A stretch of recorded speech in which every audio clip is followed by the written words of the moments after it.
The typhoon has arrived here in our place, and the rain is very heavy.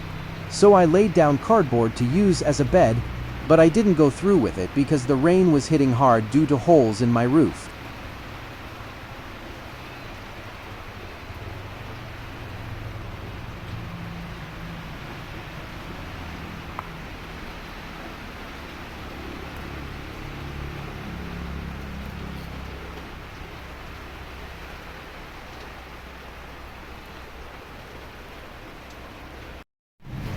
Hello guys, isang mapagpalang araw sa inyong lahat, no?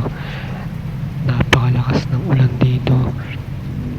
So nakikita ninyo, umuulan, tapos nasira pa yung tablet na ginagamit ko. Nabasa. So hindi ko na alam yung gagawin ko. Tinamaan kami ng napakalakas na bagyo.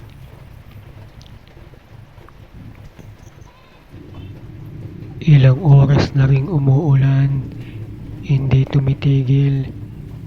Hindi ko alam kung kailan para ako na-stranded na dito kasi sa nakapaligid sa akin, baha na.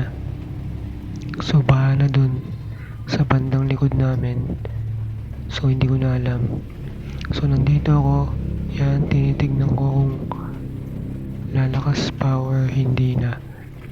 Kasi base sa nararamdaman ko, lalakas pa tong ulan at magtutuloy-tuloy pa hanggang gabi. No, so ayan, nakaupo lang ako, nagmamasid kung anong susunod na gagawin. Kasi based dun sa napanood ko dun sa balita is meron pang 3 sunod na bagyo na papasok sa Pilipinas. Kaya naman nababahala ako kung ano ang mga susunod na mangyayari sa akin. So wala akong kasama, mag-isa at malungkot. Doon na pagtanto ko na kailangan ko makapag-survive dito. Wala akong kagamitan, tanging cellphone lang. Kasi yun nga, nasira nga yung tablet na ginagamit ko.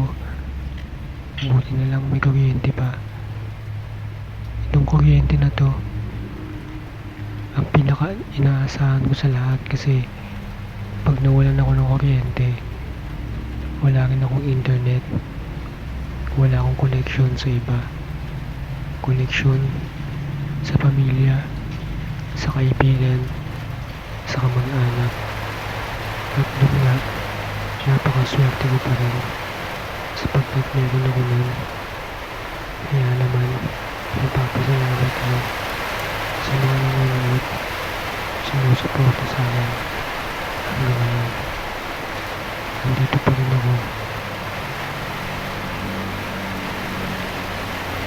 So kung meron man gustong tumulong na subscribers,